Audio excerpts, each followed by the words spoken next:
नमस्कार विद्यार्थी मित्रांनो, मी प्रदीप जाधव सर आपलं प्रेरणा MPSC अकॅडमीमध्ये सहर्ष स्वागत करतो। तर विद्यार्थी मित्रांनो, आतापर्यंत आपण मराठी भाषेचा उगम या भागावरती या प्रकरणावरती 6 भाग अभ्यासलेले आहेत। चला तर मग आज आपल्याला 7व्या भागाला सुरुवात करायचं। पहा, मागच्या लेक्चरमध्ये आपण देवनागरी लिपीचे वैशिष्ट्ये याविषयी माहिती पाहिली होती। तर आता आणखी पुढे आपल्याला काही लिप्यांचे प्रकार अभ्यासायचे आहेत की जे लिप्यांचे प्रकार परीक्षेच्या दृष्टिकोनातून महत्त्वाचे आहेत। मग आता विद्यार्थी मित्रांनो, त्याच्यामध्ये बाळबोध लिपी कशाला म्हणतात पहा। तर बाळबोध लिपी कशाला म्हणायचं? बाळ म्हणजे काय? लहान। आपल्याला माहित आहे की बाळ म्हणजे लहान होत आहे व बोध म्हणजे काय विद्यार्थी मित्रांनो? समजणे। मग जे लहान बाळालाही समजते अशी ही लिपी आहे। कोणती? बाळबोध लिपी म्हणजे देवनागरी लिपी आहे, म्हणून तिचंच नाव पडलं बाळबोध लिपी। पहा, लहान लेकरालाही पटकन समजेल, चटकन कळेल अशी ही आपल्या मराठी भाषेची लिपी देवनागरी लिपी आहे, म्हणून तिचंच नाव पडलं बाळबोध लिपी। मग आता पहा, लहान बाळालाही पटकन समजल अशी देवनागरी लिपी असल्याने या लिपीला आपण काय म्हणायला लागलो? बाळबोध लिपी। पहा, लहानपणी जेव्हा आपण शाळेत जातो तेव्हा या लिपीचा आपल्याला बोध करून दिला आपल्या सरांनी, बरोबर आहे? म्हणजे पाटीवरती जेव्हा अक्षरे गिरवायला सांगितलं तेव्हा ते कोण्या लिपीमध्ये होते? देवनागरी लिपीमध्ये होते, बरोबर आहे? म्हणजे लहान बाळालाही कळलं अशी ही असणारी लिपी आहे, म्हणून तिचं नाव, या देवनागरी लिपीचंच नाव काय पडलं? बाळबोध लिपी। मग आता पहा, देवनागरी लिपीलाच मराठीत काय म्हणतो आपण? बाळबोध लिपी असं म्हणतो, हे लक्षात घ्या। त्यानंतर पुढे चला। आता पहा विद्यार्थी मित्रांनो, मोडी लिपी कशाला म्हणतात हे थोडक्यात समजून घ्यायचं आपल्याला, कारण की मोडी लिपीवरती सुद्धा विधानात्मक प्रश्न परीक्षेत पडलेले आहेत। मग आता मोडी लिपी म्हणजे काय? पूर्वीच्या काळी देवनागरी मराठीत लिहिताना, म्हणजे पूर्वीच्या काळी देवनागरी लिपी ही मराठीत लिहित असताना मुरड घालून म्हणजे कशी विद्यार्थी मित्रांनो? दुमडून मोडून लिहिल्या जात असे, म्हणून तिलाच म्हणजे कोणाला? देवनागरी लिपीलाच मराठीत काय नाव पडलं? मोडी लिपी असं नाव पडलेलं आहे, हे लक्षात घ्या। पहा, काय पूर्वीच्या काळी देवनागरी लिपी मराठीत लिहित असताना आपण मुरड घालून दुमडून मोडून लिहित होतो, म्हणून तिचं नाव पडलं मोडी लिपी। म्हणजे कसं लिखाण करायचे या देवनागरी लिपीचं मोडी लिपीमध्ये? की जेव्हा काय करायचे, सुरुवातीला एक सरळ रेषा मारायची, त्या रेषेला धरून गोल गोल गोल गोल गोल गोल लिहायचे, दुमडून मोडून लिहायचे, म्हणून तिचं नाव पडलं मोडी लिपी। मग आता ही मोडी लिपी आपल्याला कुठं दिसते? पहा विद्यार्थी मित्रांनो, बखरीतील भाषा। बखर काय आहे? बखर हे एक ऐतिहासिक साधन आहे, बखर। आणि या बखरीमध्ये काय लिहिला गेला? आपला इतिहास सुरुवातीच्या काळाला लिहिला गेला। आणि मग या बखरीमध्ये ज्या लोकांनी इतिहास लिहिला त्या लोकांना आपण काय म्हणतो? बखरकार। जसं की इतिहास लिहिणाऱ्याला आपण इतिहासकार म्हणतो। मग आता सुरुवातीच्या काळामध्ये काय झालं? बखरीमध्ये इतिहास लिहिण्यात आला आणि या बखरीतील भाषा कशी होती? मोडी लिपीची होती। मग बखर एक ऐतिहासिक काय साधन आहे, साधन। मग आता जेव्हा तुम्ही बखर हे साहित्य पाहता, मग त्या साहित्यामध्ये सरळ एक रेषा मारलेली असायची आणि त्या रेषेला धरून गोल गोल गोल गोल गोल गोल लिहिलं गेलेलं असायचं। मग आता या बखरीतील भाषा मोडी लिपीच होती। त्याचबरोबर ऐतिहासिक पत्रव्यवहाराची भाषा, पूर्वीच्या काळी जे ऐतिहासिक पत्रव्यवहार वगैरे व्हायचे ते मोडी लिपीतूनच व्हायचे विद्यार्थी मित्रांनो। आणखी भूर्जपत्रावरील भाषा। आता पहा, भूर्जपत्र एक झाड होतं, त्या झाडाच्या सालीपासून भूर्जपत्र म्हणजे काय पान तयार केलं जायचं लिखाणासाठी, आणि मग त्या पानावरती काय, मग आता कागदापेक्षाही टिकाऊ आहे असं म्हटलं जाते हे भूर्जपत्र। आणि त्या भूर्जपत्रावरती हस्तलिखित जे लिखाण केलं जायचं, मग आता तेही कोण्या लिपीत केलं जायचं? मोडी लिपीमध्ये केलं जायचं। त्यानंतर पुढे चला। आता पहा, मोडी लिपीचा उगम डाड्या शतकात म्हणजे यादवांच्या काळात झाला। कोण्या शतकात झाला विद्यार्थी मित्रांनो? 12व्या शतकात। आणि कोणाच्या काळामध्ये? यादवांच्या काळात। पहा, यादवांच्या राजधानीचं ठिकाण कोणतं होतं विद्यार्थी मित्रांनो? देवगिरी होतं, देवगिरी। आणि या यादवांचा काळ कधीचा होता? 12व्या शतक, बरोबर। मग 12व्या शतकामध्ये आपल्याला यादव पाहायला मिळतात। मग आता या मोडी लिपीचा उगम या 12व्या शतकामध्ये या यादवांच्या काळामध्ये झालेला आपल्याला पाहायला मिळतो। त्यानंतर मोडी लिपीचे जनक डॅड्यासे होत। मग या मोडी लिपीचे जनक कोण होत? मग मोडी लिपीचे जनक हेमाद्री पंडित होते। कोण होते? हेमाद्री पंडित, हे या मोडी लिपीचे काय होते, जनक होते, हेमाद्री पंडित, बरोबर आहे. त्यानंतर पुढे चला, आता पहा, यादव यांच्या राजवटीत त्यांचा प्रधान कोण, हेमाद्री पंडित. कोण होता, हेमाद्री पंडित होते. आणि या हेमाद्री पंडित यांनी मोडी लिपीचा काय केला, विकास केलेला आपल्याला दिसून येते. आणि हेमाद्री पंडित काय होते, यादवांचा प्रधान होते, प्रधान.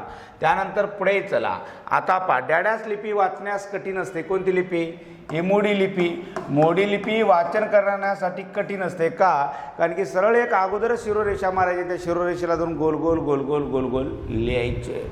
म्हणून ही मोडी लिपी वाचण्यासाठी थोडीशी कशी होती, कठीण होती. त्यानंतर पुढे डॅड्यास लिपी ही लिहिण्याची पद्धत आपणाला शिवकाळ व पेशवे काळात प्रचलित असलेली दिसून येते. कोणती लिपी, मोडी लिपी. या मोडी लिपीचा वापर विशेषतः शिवकाळातही झालेला आपल्याला दिसून येतो आणि पेशव्यांच्या काळात सुद्धा झालेला आपल्याला दिसून येतो. छत्रपती शिवाजी महाराजांनंतरचा काळ जो होता तो कोणाचा होता, पेशव्यांचा काळ होता. कुठपर्यंत, 1818 पर्यंतचा कालखंड, बरोबर आहे. मग शिवकाळ असेल आणि पेशवे काळ, या दोन्ही काळामध्ये मोडी लिपीचा वापर झालेला आपल्याला दिसून येतो. त्यानंतर या मोडी लिपीतील लेखन धावत्या स्वरूपात केले जात असे, म्हणून या लिपीला डॅड्यास असेही म्हणतात. काय म्हणतात, धाव लिपी म्हणतात. विद्यार्थी मित्रांनो, मोडी लिपीचं आणखी एक नाव कुठलं आहे, धाव लिपी आहे. त्यानंतर पुढे मोडी लिपीपासूनच पुढे डॅड्यास लिपीचा विकास झाला. कोण्या लिपीचा विकास झाला विद्यार्थी मित्रांनो, देवनागरी लिपीचा विकास झाला. कोण्या लिपीचा, देवनागरी लिपीचा विकास झालेला आपल्याला दिसून येतो. कशापासून, या मोडी लिपीपासूनच. त्यानंतर पुढे चला, आता पहा, आता पुढे आपल्याला ब्राह्मी लिपी ही संकल्पना समजून घ्यायची. कोणती लिपी, ब्राह्मी लिपी. मग आता ब्राह्मी लिपीविषयी आपण माहिती पाहू. पहा, डॅड्यास ही भारतातील अत्यंत प्राचीन लिपी आहे. कोणती लिपी, ही ब्राह्मी लिपी भारतातील अत्यंत प्राचीन असणारी लिपी आहे. कोणती, ब्राह्मी लिपी. दिसायला की नाही रे पोरो, व्यवस्थित थांबा, कलर बदलून घेऊ आपण. ब्राह्मी लिपी काय विद्यार्थी मित्रांनो, भारतातील अत्यंत प्राचीन असणारी लिपी आहे. कोणती, ही ब्राह्मी लिपी, बरोबर आहे. मग आता पहा, पुढे चला थोडंसं. ब्रह्मदेवाने निर्माण केलेल्या लिपीला डॅड्यास असे म्हणतात. कोणती लिपी म्हणतात, ब्राह्मी लिपी असे म्हणतात. ब्रह्मदेवाने ही लिपी निर्माण केली, हिचे उद्गाते कोण आहेत, ब्रह्मदेव. म्हणून हिचं नाव काय पडलं, ब्राह्मी लिपी असं नाव पडलेलं आपल्याला दिसून येत आहे. मग डॅड्यास ही भारतातील सर्व लिपींची जननी म्हणून मानल्या जाते. कोणती लिपी, मग हीच ब्राह्मी लिपी भारतातील सर्व लिपींची जननी.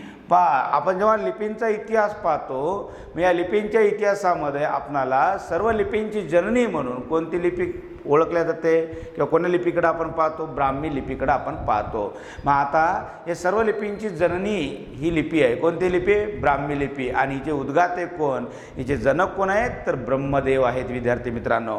त्यानंतर ब्राह्मी लिपीचे वाचन सर्वप्रथम डॅड्यास यांनी केले. आता या ब्राह्मी लिपीचं वाचन पहिल्यांदा कोण केलं तर त्याचं नाव आहे जेम्स प्रिन्सेप. जेम्स प्रिन्सेप यांनी केलं. पहा, या ब्राह्मी लिपीचं पहिल्यांदा वाचन जर कोणी केलं असेल तर त्याचं नाव आहे जेम्स प्रिन्सेप. पहा, परीक्षेला पडलेला सुद्धा हा प्रश्न आहे. पुढे आपण घेतलेला आहे प्रश्न, तो प्रश्नसुद्धा आपल्याला पुढे पाहायचा आहे. त्यानंतर ही झाली ब्राह्मी लिपी. मग आता ब्राह्मी लिपीमध्ये लक्षात काय ठेवता, सर्व लिपींची जननी म्हणून ही लिपी ओळखल्या जाते. कोणती लिपी, ब्राह्मी लिपी. आणि मग हे निर्माण कोण केले, हिचे उद्गाते कोण आहेत, ब्रह्मदेव आहेत. ब्रह्मदेव हे ब्राह्मी लिपीचे काय जनक आहेत. आणि भारतातील ही एक अत्यंत प्राचीन लिपी, एवढं विद्यार्थी मित्रांनो या ठिकाणी लक्षात ठेवायचं आहे. आणि या ब्राह्मी लिपीचं वाचन कोण केलं, मग जेम्स प्रिन्सेप यांनी केलेलं आहे. पुढे चला, आता पहा खरोष्टी लिपी. आता खरोष्टी लिपीविषयी थोडक्यात आपल्याला माहिती पाहिजे. पहा, आपण हे लिप्यांचे प्रकार का पाहिलो विद्यार्थी मित्रांनो, कारण की मग पोलीस भरतीलाही परीक्षेत प्रश्न पडले या लिप्यांच्या प्रकारावरती. त्याचबरोबर सरळ सेवेलाही प्रश्न दिसून येतात आणि गट ब, गट क आणि राज्यसेवेला सुद्धा विधानात्मक प्रश्न या लिप्यांच्या प्रकारावरती दिसून येतात. म्हणून आपल्याला देवनागरी लिपीचा विचार करत असताना या इतर लिप्यासुद्धा विचारात घेणं फार गरजेचं आहे विद्यार्थी मित्रांनो. मग आता पहा खरोष्टी लिपीकडे जाऊ आपण. आता खरोष्टी लिपी. पहा, खर अधिक ओष्टी लिपी. खर म्हणजे काय होते विद्यार्थी मित्रांनो, खर याचा अर्थ आहे काय रे, गाढव गाढव, खर म्हणजे गाढव होते आणि ओष्टी म्हणजेच ओठ होते. मग आता ही लिपी दिसायला गाढवाच्या ओठासारखी होती आकाराला, म्हणून तिचं नाव खरोष्टी लिपी असं पडलेलं आहे. मग आता पहा विद्यार्थी मित्रांनो, डॅडॅस ही भारतातील प्राचीन लिपी आहे. कोणती? खरोष्टी. जसे ब्राह्मी लिपी सुद्धा होती प्राचीन भारतामध्ये असतो, तशी ही खरोष्टी लिपी सुद्धा होते. आणि मग खरोष्टी लिपी ही भारतातील एक प्राचीन लिपीपैकी एक आहे. ही लिपी डॅडॅस लिपी या नावाने सुद्धा ओळखल्या जाते. आता या लिपीचं पर्यायी दुसरं नाव काय? परीक्षेला सुद्धा पडलेला प्रश्न आहे, तो प्रश्न आपल्याला समोर पाहायचा आहे. मग आता या खरोष्टी लिपीला दुसरं नाव काय? गांधारी लिपी. पहा, गांधारी लिपी या नावानं सुद्धा ही ओळखल्या जाते लिपी. कोणती? हे खरोष्टी लिपी. पहा, आपल्याला माहीत असेल गांधारी एक इतिहासामधलं एक पात्र होतं, बरोबर आहे. गांधारी कोणाची पत्नी होती? पहा, हे महाभारतातलं पात्र आहे की रामायणातलं? महाभारतातलं पात्र आहे. धृतराष्ट्र यांची पत्नी कोण होती?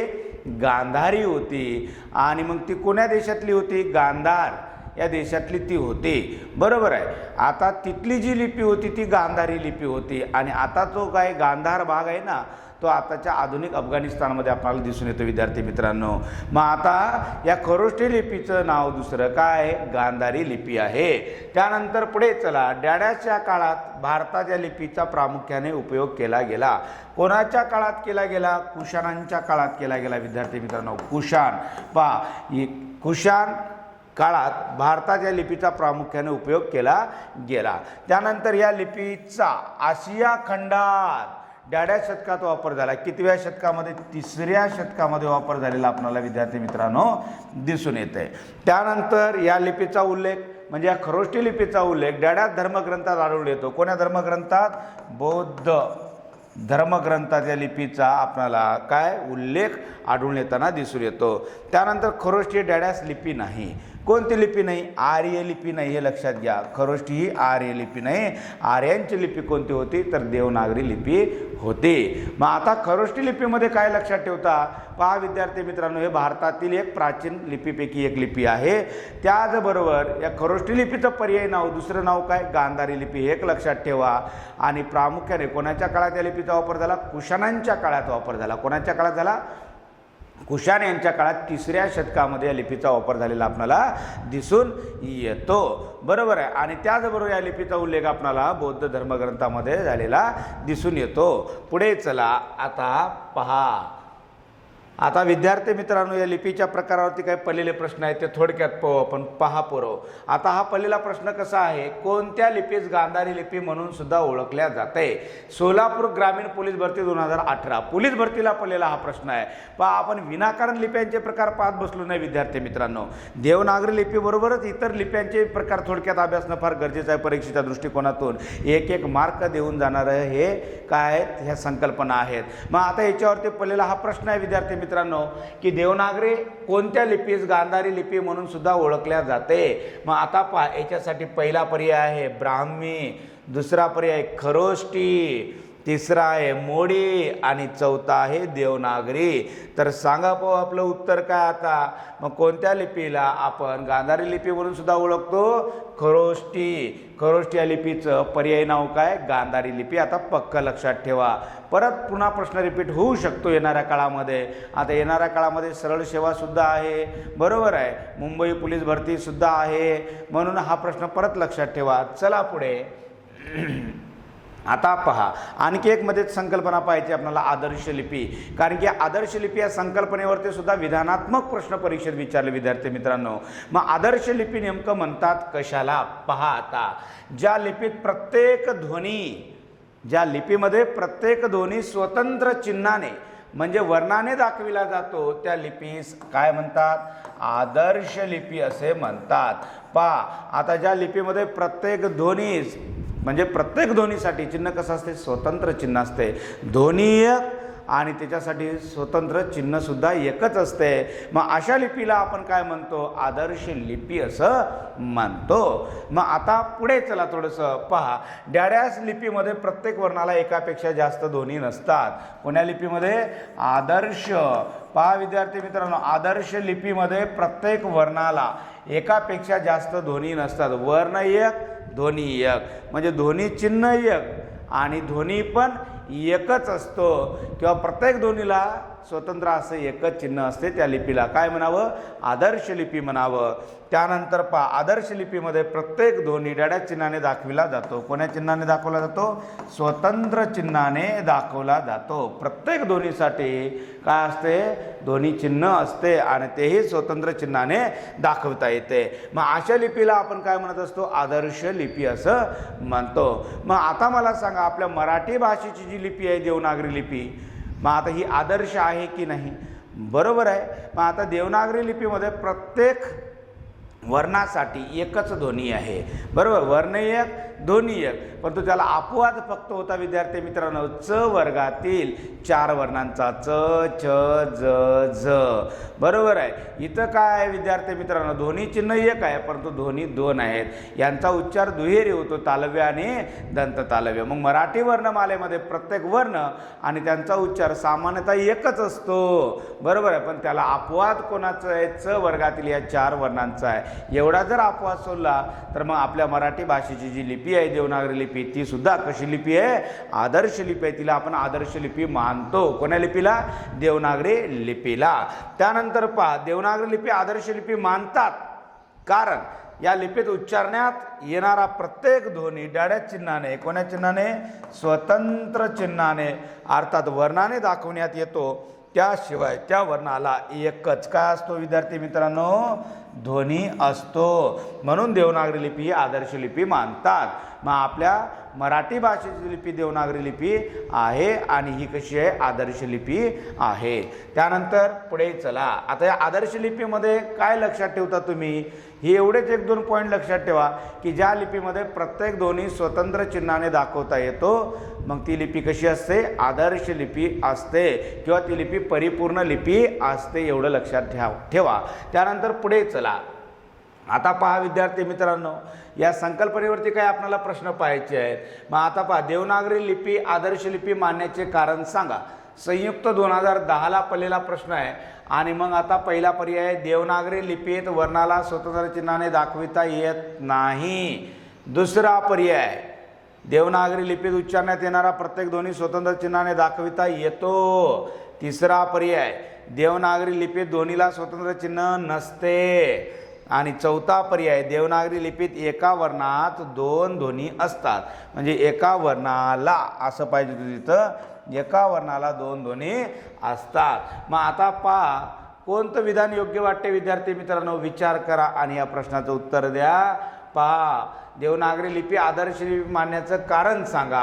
मग पहिले जे विधान होतं पहा, देवनागरी लिपीत वर्णाला स्वतंत्र चिन्हाने दाखवता येत नाही असं दिलं. दाखवता येत आहे का विद्यार्थी मित्रांनो? दाखवता येते. मग येत नाही हे विधान चुकीचं आहे, दाखवता येते.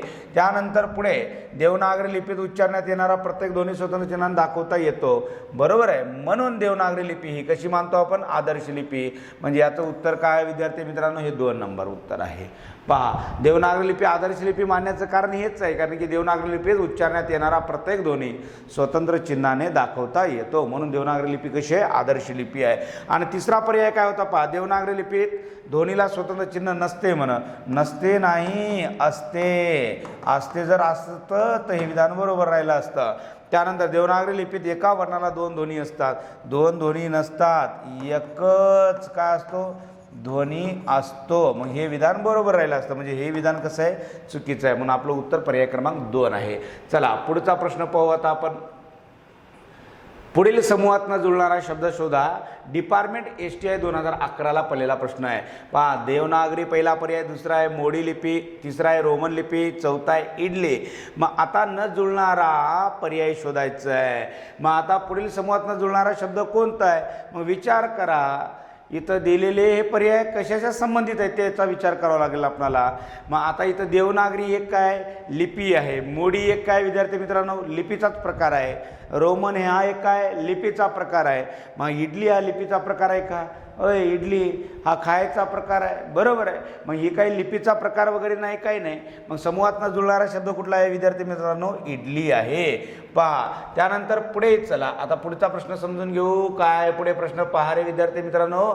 देवनागरी लिपी लिहिण्याची बरोबर पद्धत ओळखा. PSI 2017ला पडलेला प्रश्न आहे. मग आता देवनागरी लिपी लिहिण्याची बरोबर पद्धत कोणती आहे पहा. देवनागरी लिपी उजवीकडून डावीकडे लिहिल्या जाते, पहिलं विधान. दुसरं विधान विद्यार्थी मित्रांनो, देवनागरी लिपी अक्षरे मोडून लिहिली जाते, बरोबर आहे का पहा. तिसरं विधान, देवनागरी लिपी डावीकडून उजवीकडे लिहिल्या जाते.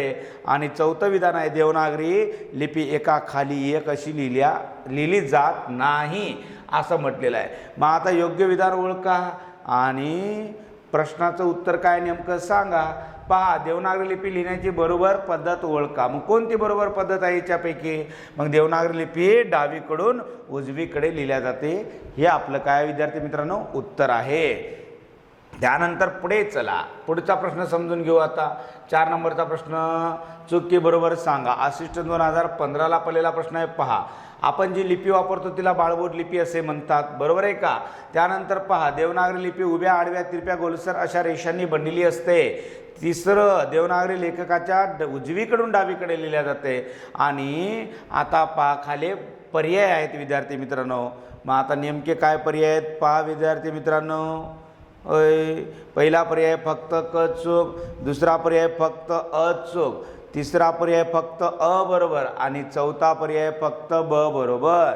सांगा आता याचं उत्तर काय असेल. चुकी बरोबर सांगायचं. आता पहिले विधान पहा, आपण जी लिपी वापरतो तिला बाळबोध लिपी असे म्हणतात, बरोबर आहे. देवनागरी लिपी उभ्या आडव्या तिरप्या गोलसर अशा रेषांनी बनलेली आहे, बरोबर आहे. देवनागरी लिपी लेखकाच्या उजवीकडून डावीकडे लिहिल्या जाते, हे विधान चुकीचं आहे. डावीकडून उजवीकडे लिहिल्या जाते म्हणजे अ आणि ब बरोबर आहे, क चूक आहे. पर्याय पहा इथं आहे फक्त क चूक, म्हणजे पहिलं उत्तर आहे आपलं 1 नंबरचं. त्यानंतर पुढचा प्रश्न पाहू आता आपण. 5 नंबरचा प्रश्न, चुकी बरोबर सांगा. असिस्टंट 2016ला पडलेला प्रश्न आहे. प्राचीन काळी भारतात ब्राह्मी आणि खरोष्टी या 2 लिप्या प्रचारात होत्या का? खरोष्टी आर्य भारतीय लिपी आहे म्हणा. त्यानंतर ब्रह्मदेवाने निर्माण केलेल्या लिपीला ब्राह्मी लिपी म्हणतात. पहा पर्याय उत्तर पहा रे पोरो. पहिला पर्याय काय आहे? अ आणि ब चूक. त्यानंतर ब आणि क चूक, अ आणि क बरोबर आणि चौथा पर्याय फक्त ब बरोबर.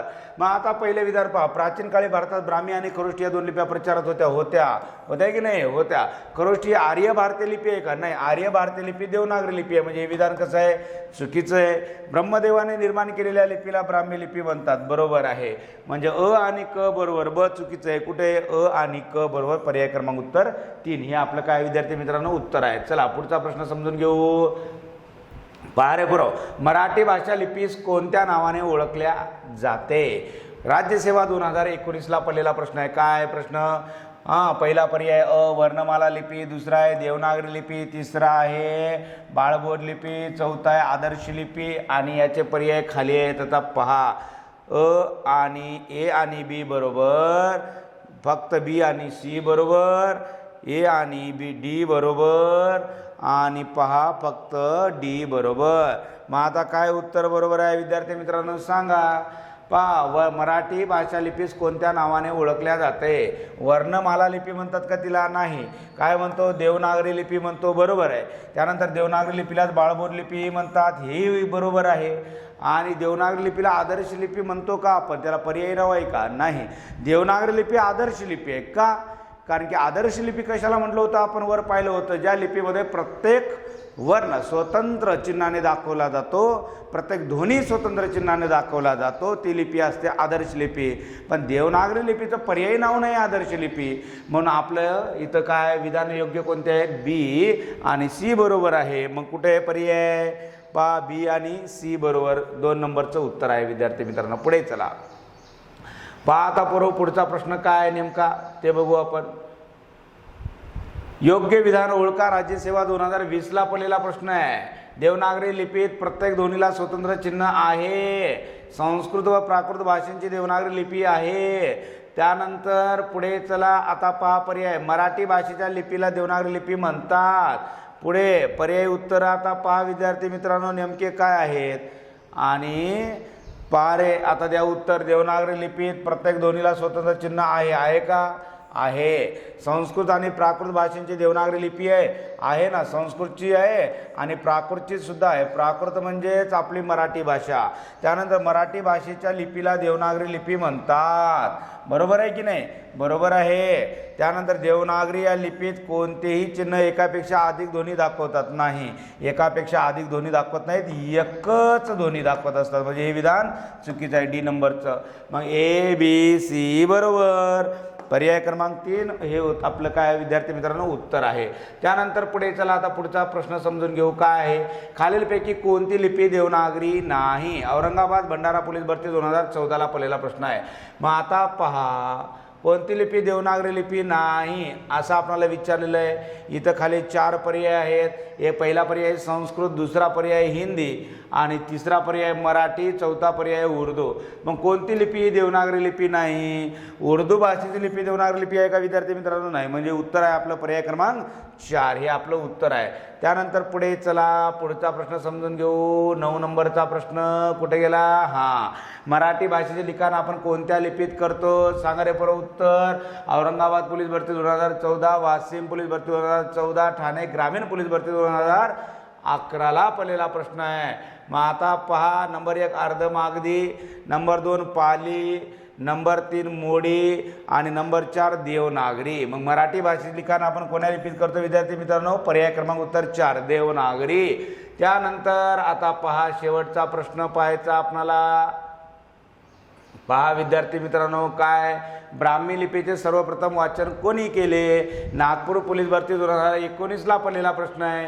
कोणी केलं? विलियम जोन्स, त्यानंतर जेम्स प्रिन्सेप, त्यानंतर जॉन मार्शल आणि त्यानंतर चार्ल्स मॅके. मग आता ब्राह्मी लिपीचं सर्वप्रथमता वाचन कोण केलं? जेम्स प्रिन्सेप यानं केलेलं आहे. बरोबर आहे. मग आता विद्यार्थी मित्रांनो, आज जो काय आपण भाग पाहिला, पहा काय काय पाहिलं आजच्या भागामध्ये. आपण बाळबोध लिपी पाहिलं, त्याचबरोबर आणखी कोणती लिपी पाहिलं? मोडी लिपी कशाला म्हणतात ही संकल्पना पाहिली. त्यानंतर खरोष्टी लिपीविषयी माहिती पाहिली, ब्राह्मी लिपीविषयी माहिती पाहिली आणि या लिप्यांच्या प्रकारावरती परीक्षेत कशा रीतीने प्रश्न विचारण्यात आले ते सुद्धा आपण पाहिलं. आता विद्यार्थी मित्रांनो, या भागावरती जर काय आपल्याला अडचण असेल तर कमेंट्स बॉक्समध्ये कळवा.